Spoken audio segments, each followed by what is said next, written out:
On April 21st, Netflix dropped Rough Diamonds, the latest scripted series about Hasidic Jews. But the question is it good news for the Jews? Today, we are joined by writer Yuval Yefet and director Rotem Shamir, both co-creators of this co-production between Keshet International and Mensen for Netflix and VRT.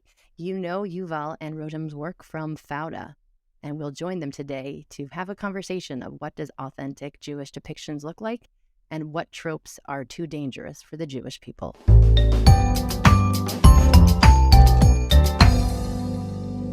So we want to welcome today, first off, my colleague over at the Jew in the City Hollywood Bureau, Cindy Kaplan, who was raised modern Orthodox and got the kind of wild idea to go into the entertainment world and has been a tremendous help with us in growing this bureau. Is joining us today as a co-host and a special co-host of Jew in the City Speak. So, Cindy, welcome. Thank you. Thank you for having me. And today our special guests are writer Yuval Yefet and director Rotem Shamir. You have probably seen their work before on Fauda, which is a show I absolutely love. And they are the writers and directors of this latest Netflix show, Rough Diamonds. So thank you so much for joining us today. Thank you for having us. Thank you. Okay, so this show that you guys created is pretty different in terms of the type of content we normally see, Orthodox Jews involved in, Hasidic Jews involved in. So we wanted to know what came first, the idea for a crime show set in the Diamond District or the idea for a show about Hasidic Jews in the Diamond District? I think the crime element in this show is more of, I would say, a plot-moving tool than anything else. We originally were fascinated by this combination of the diamond trade world with the Hasidic Jews that happens in a very specific, very small area of Antwerp, Belgium. And we were exposed to that unique world. And once we started visiting there and researching, we understood that it's a fertile place for many interesting stories. Yeah, the crime element came from research. From this is a big part of reality in the city, and also on the dramatic side, we always say that the crime elements are like the fire under the pot. So the pot is everything that you see in the show, the family. What's really interesting for us, the dynamic within the family, but you need that fire to make everything move. If we didn't have the crime element, there would be no reason for that moment of confrontation that we so, wish to see between Eli and Noah, for example. No, we just come and go back, and that's it. So in terms of the crime element being real, is this based on any real stories or scandals that came about in this city or in any of sort of the diamond circles that you researched? Yeah, definitely. There is everything in the show is based on something that happened or a few things that happened in on the crime side in Antwerp, and some even we took from the diamond bourse in Israel, things that happened here, and the control of the Albanian mob in the port, and the cocaine issue in Antwerp being the gate to Europe, also for cocaine. Smith's character. And the whole storyline of the Smith's character is based on a real prosecutor that kind of went after the diamond industry and faced great pushback from his superiors. It was a man in real life, and there's a lot of scandals that within the diamond district, that some of which inspired elements that are late in the season, so I won't spoil them so the listeners haven't seen the show, but they're also based on things that really happened there. And to clarify, that the Hasidic Jews were involved in, or other people too? Was it specifically the Jews? That element that's late in the season was not connected specifically to Hasidic Jews now, but everything, the things that are connection between Jewish diamond dealers and criminals is definitely well documented. I don't think that's what we wanted to hear, but it's good to know the truth of these stories. But again, that doesn't, not for us and not in real life, I think, paint everyone with that color. It it happened within that community. There were the people that did that. Yeah. But it's important to say that when we approached this show, we always knew, like Yuval said, that the crime element here is more about, stirring up the pot. And the Wolfsons are basically like every family that has a big business, or let's say a family empire that has been going on for generations, are about preservation, tradition, family values, father and son relations, things that happen basically in every family business. They have found themselves with their back to the walls in such a predicament, in such a place. And by the way, not only the Wolfsons, but in a way, their community, and in a way, their entire business.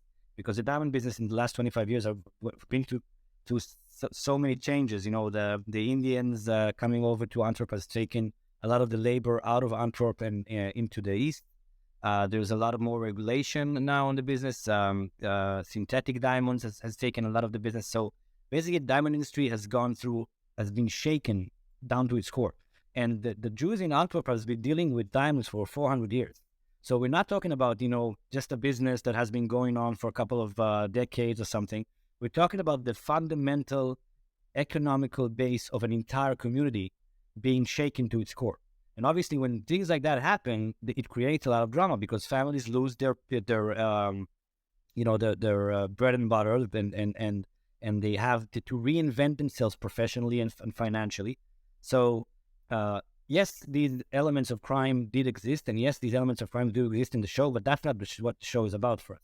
The show for us is about a family trying to find their way and their path, and what leads them is definitely not things like greed, for example. None of the characters in the show is about getting rich or taking over the world or anything like that. It's about preserving their family life. It's about preserving their family business.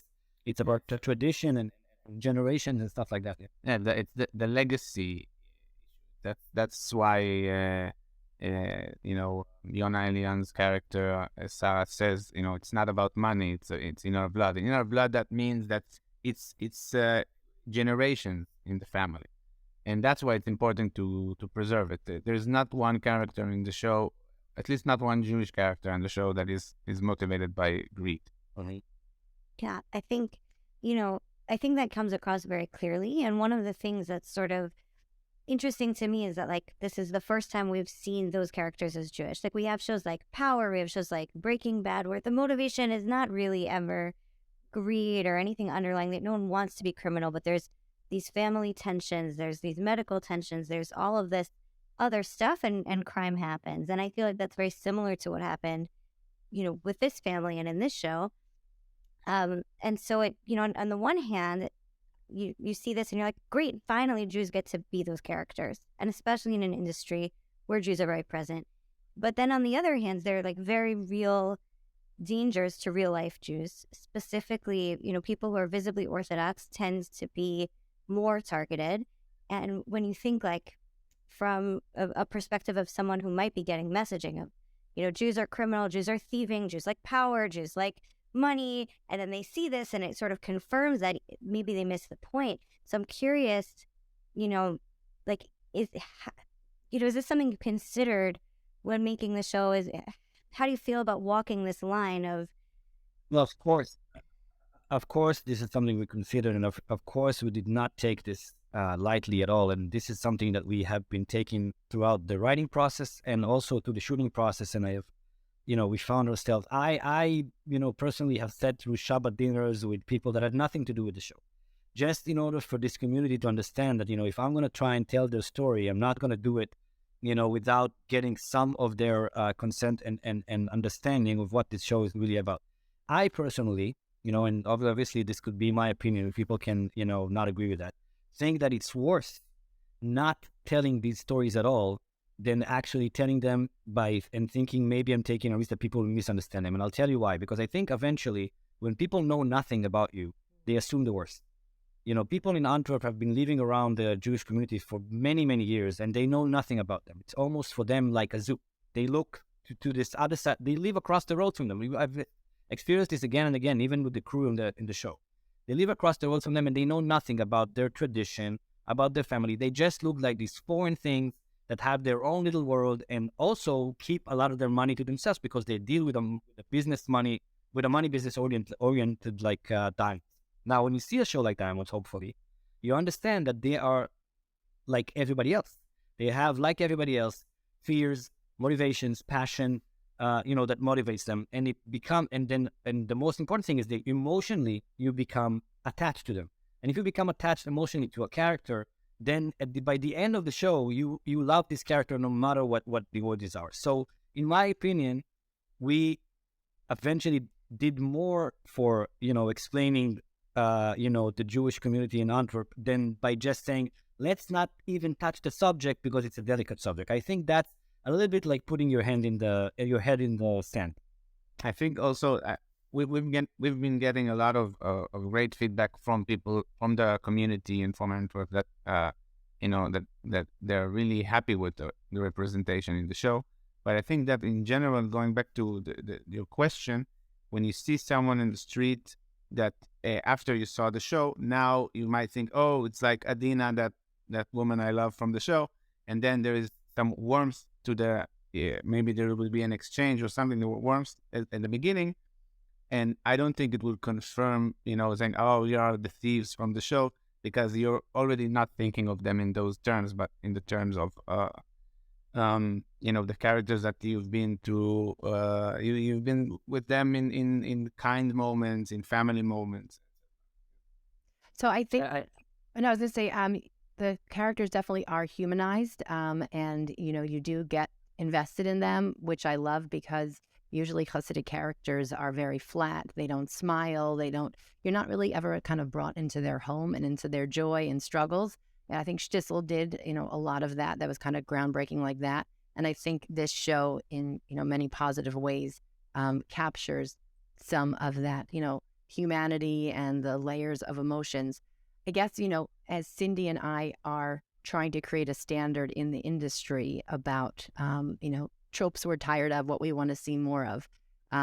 You did show us a lot of characters that we haven't seen before, to your great credit. And I appreciate, you doing the Shabbat dinners with the locals, because it's important to get to know your subject matters, and become invested in them yourself. So, kol hakavod for all of that. The question is, I know the Muslim PAC Hollywood Bureau, is tired of seeing the terrorist Muslim character over and over again. For the NAACP Hollywood Bureau, they're frustrated with seeing, the single mother, strung out on drugs. For the Hispanic Bureau, they are tired of like service workers, for Hispanic depictions. I think, what I'm struggling with here, because the question that comes up for me also is in terms of censorship. Do you want to censor art? I don't think that's the answer. I guess it just feels really complicated to me, even with the humanity that you present, sort of opening up this closed off world and then showing that there is theft behind it. I don't know. I mean, I guess the question is like, we've been accused of so many horrible things by our enemies. It's almost like, what can we show that wouldn't dabble in that? Is that, well, I guess for the first thing is for season 2, like, is there a season 2 on the road potentially? Like, is there a direction that we can go with this family that maybe has, another angle where there's some sort of tshuva for them? I'll let Yuval answer the season 2 question in the moment. I want to quickly answer the first part of the question, and I want to say this. I believe the answer is the amount of representation that we have for these stories in media in general. And I think there needs to be an effort, and that effort needs to include not being afraid of tackling, sensitive issues, and not feeling that, if you now show a Jew next to, a suitcase of money, then people are as stupid as assuming that this person wants to steal that money. People have a little bit more sophistication to them, and they have a little bit more of a thought process to them. And what television does, especially, mainstream television and entertaining television, is it gets you from your heart, from your gut. It connects you from the emotion. And emotion is something that it overcomes your intellectual, thoughts. Even if you were brought up, thinking anti-Semitic thoughts because this is your upbringing, if you are connected now emotionally to a character, some of these thoughts will evaporate eventually. So I don't think we need to apologize, not Yuval and myself, all of us here, need to apologize for, telling our stories, for telling each kind of stories that we feel like we want to tell. It's just a matter of how little representation we have right now, and the fact that we have so little, which is a problem, leaves us, with these examples that you give. You only have Shtistin, for example. You only have Rough Diamonds, for example, and then you have to, talk about these specific shows. I think it's about time that we kind of raise our heads up and, tell our stories, because we have so many wonderful of them, and tell them without remorse and without questions. We need to be able to do these things, and without thinking that any turn that we take right or left will damage us. But I would say that I would recommend to anyone that's doing a show like this in a community that doesn't know if it's Jewish or not, to do what we did in terms of consultant.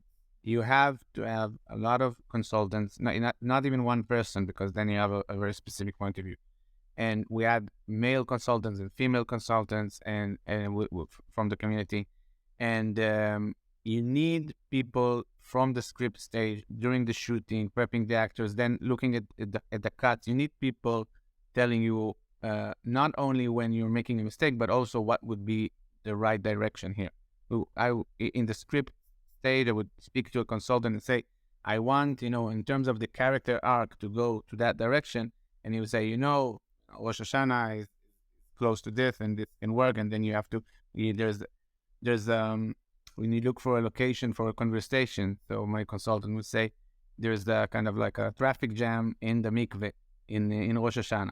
So it would be a place where people are waiting around, and they would have a lot of mikveh nayas, the conversations in the mikveh. So I think that it's very important, because I agree with everything Rotem said, but I think that if people would, there is a reckless way to do a show like this that can do some damage, and I also think it won't be as successful. I think that even the people in Finland that are watching the show, they can tell that it's authentic, and you just know as a viewer. And I see that when I watch a French show, you can tell when something is just like general international kind of thing, or if it's very specific to the location and to the community.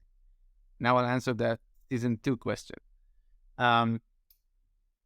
We specifically wrote the season to have an end, because I think it's something that comes from our Israeli experience. In Israel, when you're making a show, it's first of all, it's a 1-season show, and then if it's particularly successful, you can do more. And so you always want to have a clear and satisfying ending. And it's also because personally, I don't like it when I watch show and I feel like I watched half a season, in terms of the cliffhanger.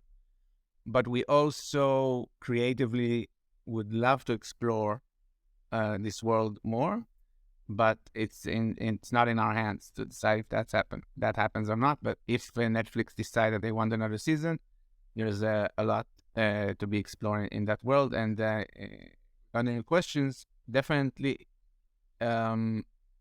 that can show us, parts of the family that we didn't get to see. We didn't really get to see the stories of the children in the family, not even Miri, Ellie's daughter that got married, in the early script stage had a much bigger. Yeah, the younger generation has had a lot of plot lines that we had to cut out, but we were fascinated because they are the one who need to really face the consequences of, the business, kind of like, being in such a turmoil and everything. It was actually the younger generation was so interesting, because you have Tommy, who's not a character we've ever seen before, who's really interested in his Jewish roots. And so I'm wondering, one of the things that really stood out to me throughout the show is the mix of Jewish representation, that you go into the shul and you see that Orthodox people can look any which way. Allison and I don't look the same. We also don't look like Adina. So that was really, really interesting. And I'm curious, about a few things here, like why focus on the Hasidic people versus the more modern people, like the Shpires and the Phobos of the world, who have literally never seen what happened. We've never seen those people on screen. We've certainly never seen them as, not minor characters. Why the decision to make Noach ex-Orthodox as opposed to already in it? And will we see him become more Orthodox? Will Tommy convert? Like, you don't have to answer these questions, but I'm curious if you're thinking about all of those possibilities of the richness of, how one could explore their connection to religion, and if that was if that was intentional. Well, I think it's two separate questions. I think I can answer the Noah question, and you can answer the versatility. I can about the why Hasidic Jews. Why Hasidic, and also I think because there were many different kind of Jews in the show. Yeah. So first of all, about why they're Hasidic Jews, and not why is Noah's family not just like Fogel, let's say.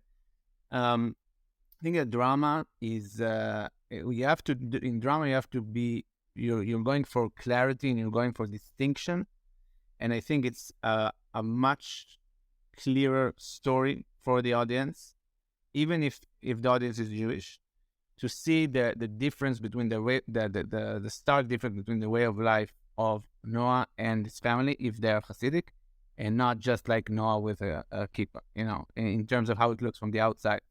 I think it was also important for us to show that it's not all Hasidic Jews. So a more, let's say, ignorant version of this show would be that every Jew in the show, they all look the same. And so it was very important for us to show the spectrum, because it's also very evident in Antwerp. When we were there, when we're walking around in the district or we're doing research, even when we're going to synagogue, we're seeing that it's not one version of Hasidic Jews, not one version of religious Jew, not one. They all pray together there. And the praying together was also something that we saw, and I think that's why it was important for us to show that. And it's not that because Fogel looks, dresses the way he dresses, that they consider him less, in the synagogue. That's unique to Antwerp, or not unique, maybe specifically to Antwerp, but it is in that when we went there, we learned this.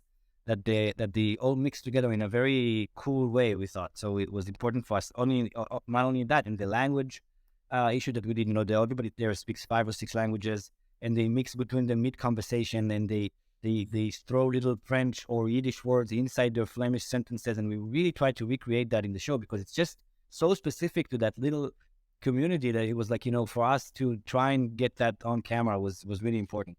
And I quickly want to say about the Noah character. Noah is an outsider for a good reason, because even for, especially I would think, for the non-Jewish viewers, you need to enter this story through the eyes of an outsider from the beginning, from the get-go, and slowly open up your eyes as you progress.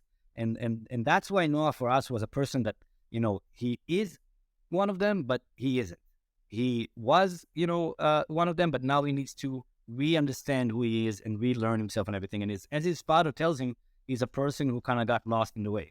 So him, going away for 15 years and coming back now and learning everything that he learns basically in the beginning of the show, the business going, under the community, the situation the community is in, all of that is something that not only Noah learns, but also the viewer.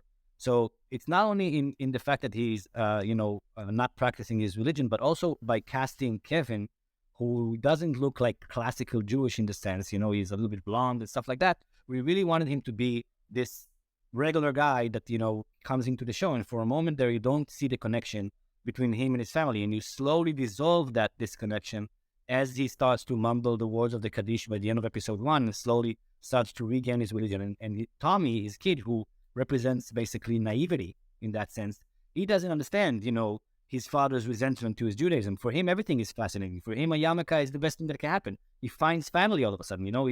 He's a boy that lost his mother, and he wants, these new brothers, sisters, cousins, whoever, he can see right now. For him, it's just like a great thing that happened to him. So that was also a tool for us to kind of get Noah closer and closer to his roots. I think that's a very important point about Tommy, and I hope that came through to you, that we tried to highlight through Tommy the strength that and the kind of the safety that it gives you as a child.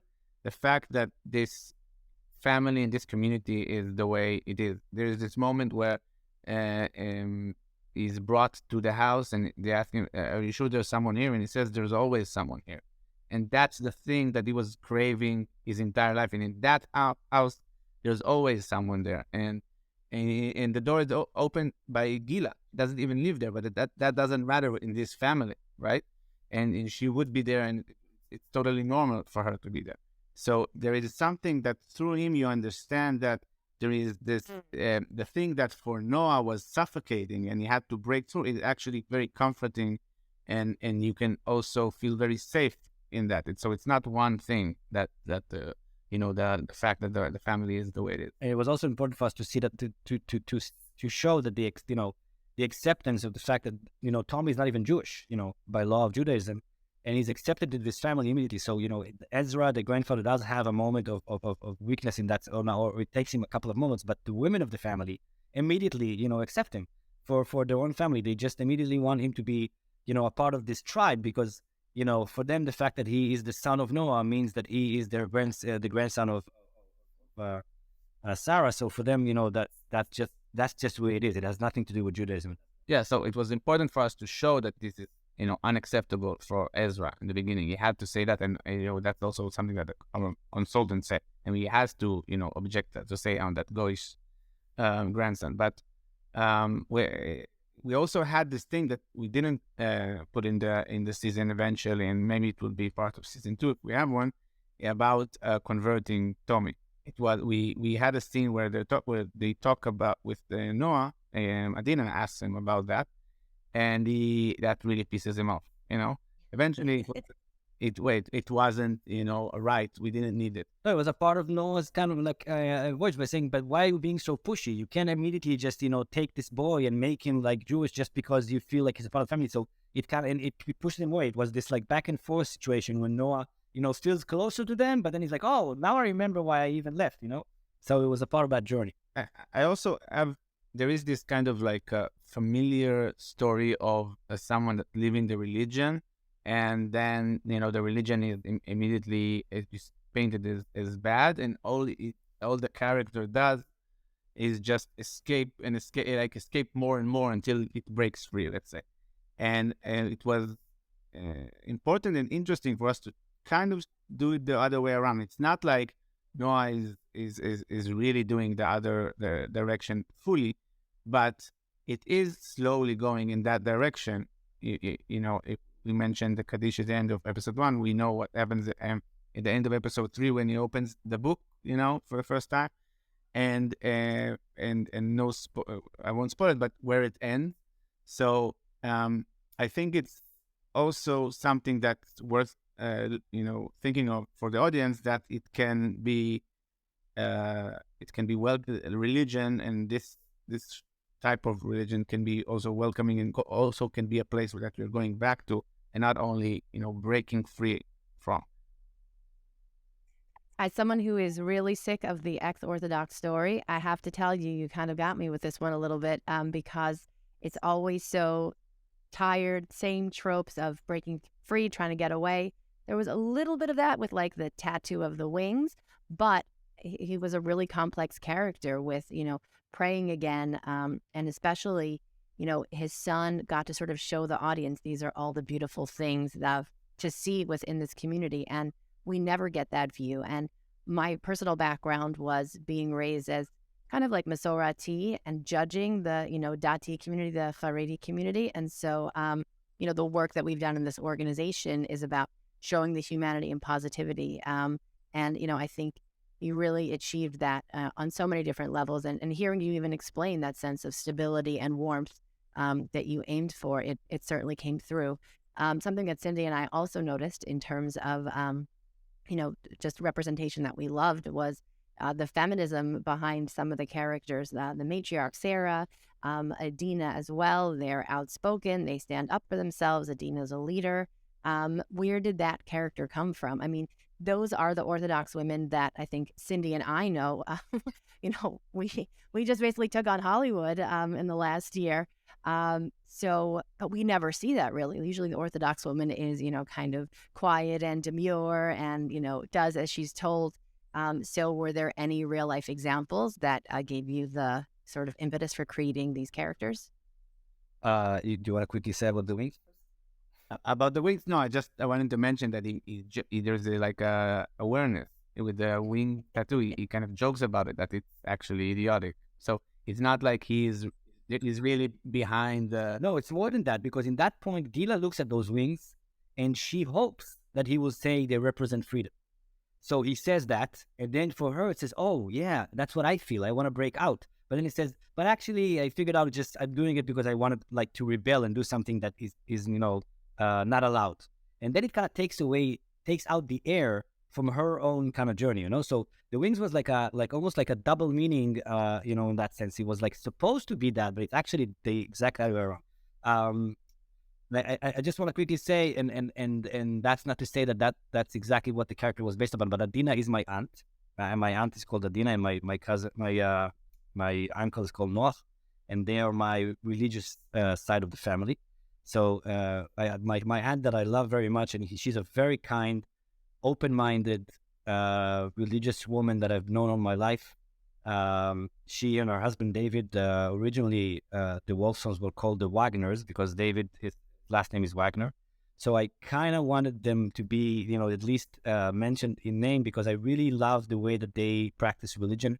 To spend the Shabbat at their house is not your regular. I mean, it's not like I have so many points of comparison, but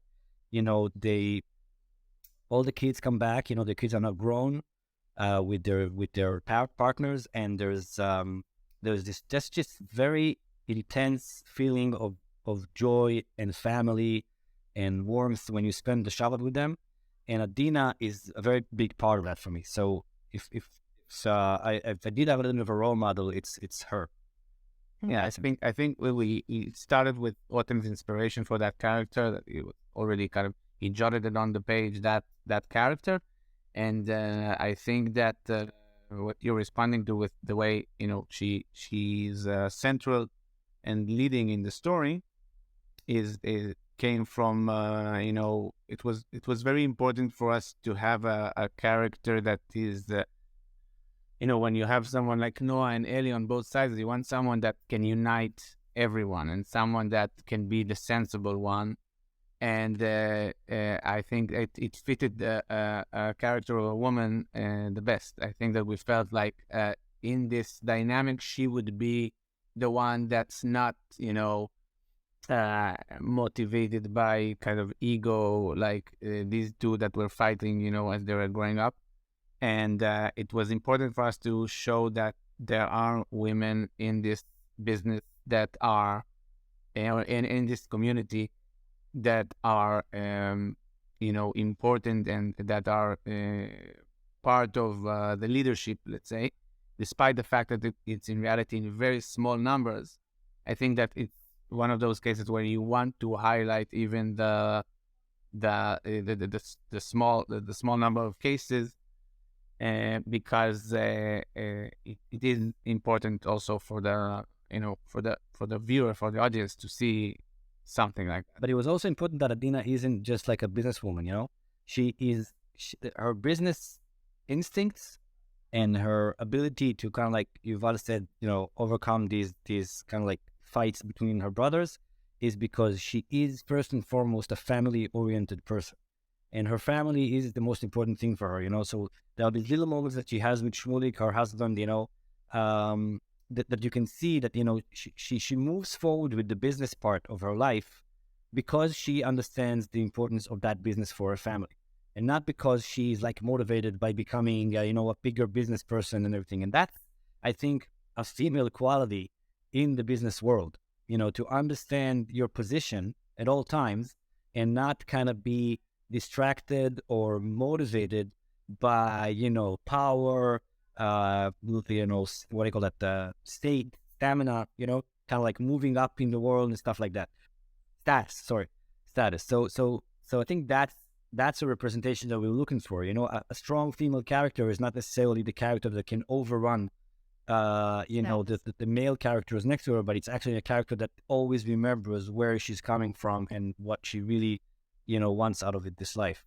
And she has a lot of agency, which is just so nice to see. Like, she's so open-minded. She really makes a lot of decisions. I think Gila is a character that Allison and I had totally different experiences of, which I think is a testament to the writing and to the show, that different people could watch it and come away with completely different feelings. And I don't want to spoil anything, but I'm curious, my take is that Gila also has a lot of agency and that she makes choices, and they're not the choices the viewer expects, or maybe not the choices she expects, but ultimately she decides for herself what's most important for her in surprising ways.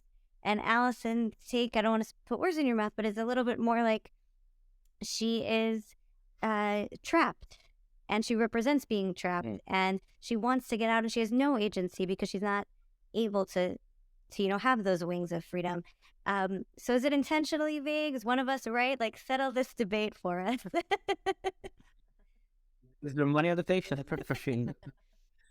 Right? I personally, I don't know if Rotem and I will have the same answer. I personally don't think she's trapped. I think that she is constantly making choices, and I think that she's not sure. At a lot of different points in the season, she's not sure. She's confused because she, up until a point, never considered even, let's say, other options, leaving the community or anything like that. I think that Noah, because of her love to him and her complex feeling towards him, makes everything more confusing to her. And then, she does something, she breaks out a little from what the rules of her community, and suddenly it feels good, but it also feels wrong the next day.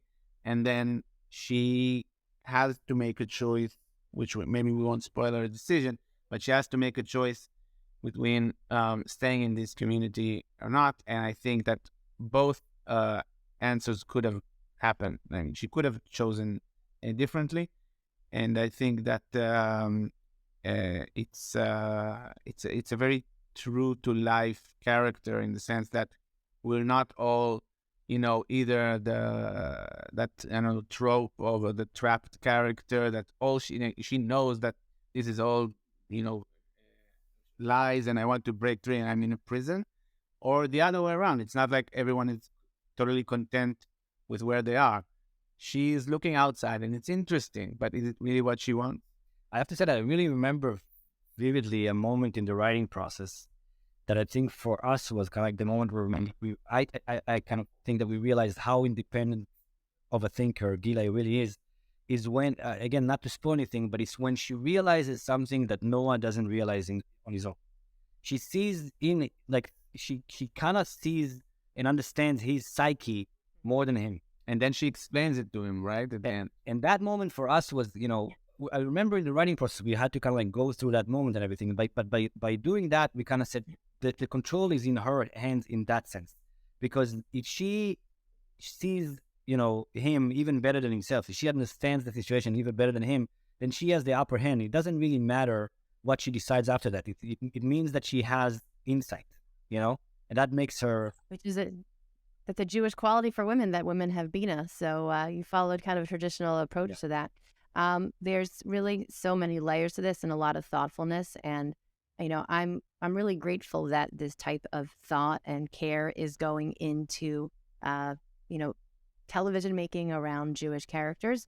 In terms of future seasons, we already mentioned, the conversion or tshuva story that I think Cindy and I might be interested to see. Another thing that I would love for you to consider is showing romance and love between a married religious couple.